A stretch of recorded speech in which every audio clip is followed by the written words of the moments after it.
Good morning, કેમ છો બધા મિત્રોને? મજામાં છો? કારણ કે આપણા વ્લોગ જોતા મજામાં છે. તો નાઈ ધોઈને ફ્રેશ થઈ જશો અને આજ છે શ્રાવણનો પહેલો સોમવાર, તો આપણે જવાનું છે મહાદેવના દર્શન કરવા.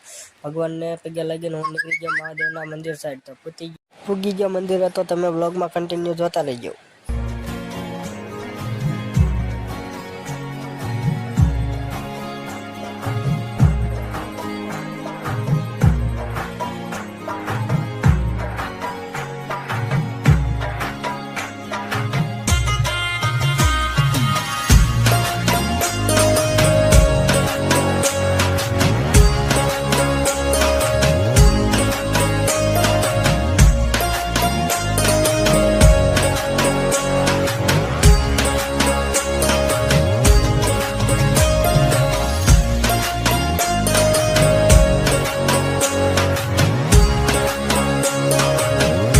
મંદિર છે ત્યાં પણ દશામાના વ્રત ચાલુ